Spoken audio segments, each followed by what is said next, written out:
Hello friends. तो आप सभी का स्वागत है मेरे इस वीडियो में। आई होप आप सबको मेरी पिछली वीडियो पसंद आई होगी। तो चलिए हम अपनी कहानी की शुरुआत करते हैं। आज की डेट में जितना ही एक इंसान के लिए फूड, वाटर और एयर ज़रूरी है, उतना ही घर भी। बट क्या हो जब घर ही हॉन्टेड हो। सपनों का शहर कहा जाने वाले मुंबई की ये मिस्टीरियस स्टोरी है। वैसे तो यहाँ बहुत बड़ी बड़ी बिल्डिंग्स और अपार्टमेंट हैं, बट एक ऐसा अपार्टमेंट जो कि हॉरर लिस्ट में टॉप पर आता है। जी, हम बात कर रहे हैं ग्रैंड पराडे टावर्स की, जो कि 1975 में बना था। तब तो ये टावर बहुत ही आलीशान हुआ करता था और यहाँ पे बड़े बड़े बिजनेसमैन और लोग आकर रहा करते थे। यहाँ पर रहना एक सिंबल स्टेटस माना जाता था। पर टाइम के साथ साथ ही यहाँ पे अजीब गरीब केसेस सामने आने लगे। यहाँ पे सुसाइड के केस भी आने लगे, जिसका कारण आज तक किसी को पता नहीं चला। सब केसेस की शुरुआत दलाल फैमिली से हुई थी, जहाँ पर एक बालकृष्ण नाम का एक व्यक्ति अपने माता पिता, वाइफ और बेटी के साथ रहा करता था। उनके पिता का नाम वसादेव और माता का नाम तारा दलाल था। दोनों दंपति जोड़ा बहुत ही खुश रहा करते थे और मतलब उनके चेहरे पर कोई दुख या शिकन कुछ भी नहीं नज़र आती थी। बट एक दिन अचानक 14 जून 1998 को तारा दलाल और वसादेव दोनों ने मिलकर खिड़की से कूदकर सुसाइड कर लिया अपने ही अपार्टमेंट से। और जब लोगों ने ये सब देखा तो उन्होंने तुरंत पुलिस को ये इन्फॉर्म कर दिया।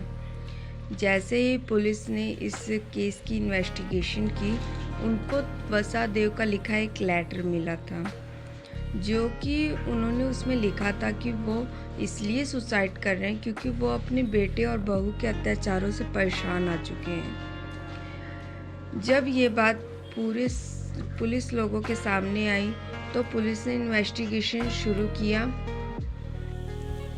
पुलिस वालों को ये केस डोमेस्टिक वायलेंस का लगा और जब ये केस कोर्ट में गया तो इसका 7 साल बाद नोटिस आया, जो कि वो फैसला सुनाने वाले थे 2005 में।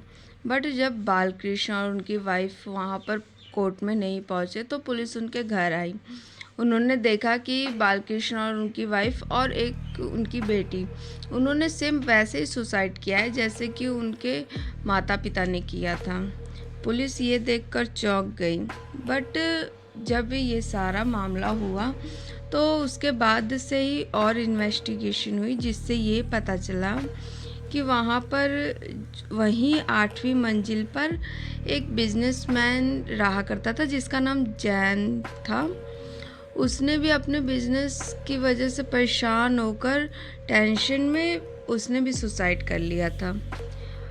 और 2001 में भी एक ऐसा केस आया था जब नारायण चंद्र नाम का एक सर्वेंट था, जो कि अपने मालिक के यहाँ नौकर था और काम किया करता था। बट उसने भी सुसाइड करने की कोशिश की थी, पर उसे कम से कम 10 घंटे की मेहनत कर कर और उसको बचाया गया था।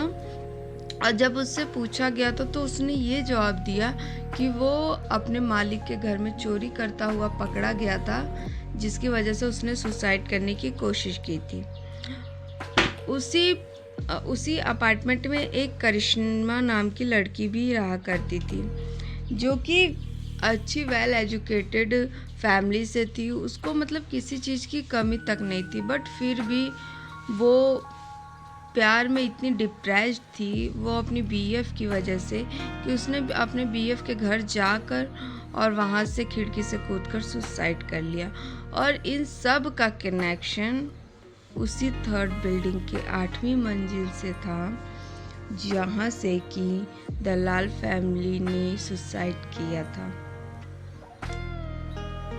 अब जब इतने लोगों की सुसाइड केसेस सामने आए तो वहाँ पर पुलिस वालों ने काउंसलिंग करनी स्टार्ट कर दी और जानने की कोशिश की कि आखिर लोगों के सुसाइड करने का कारण क्या है।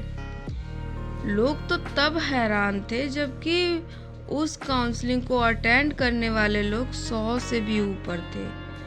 और जब धीरे धीरे इन्वेस्टिगेशन हुई तो लोगों को पता चला कि वहाँ उस अपार्टमेंट से रात में लोगों को चीखने की, रोने की आवाज़ें सुनाई देती।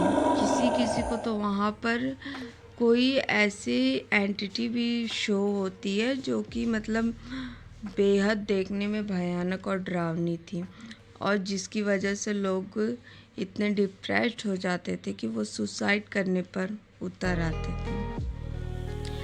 आखिर इतना ज़्यादा डिप्रेशन होने का कारण शायद वो एंटिटी हो सकती है। इसी वजह से उस एरिया को मतलब हॉन्टेड करार कर दिया गया, और आज की डेट में वहाँ जाने पर बस एक खंडहर टाइप बिल्डिंग मिलेगी जो कि कभी आलीशान हुआ करती थी। Thank you.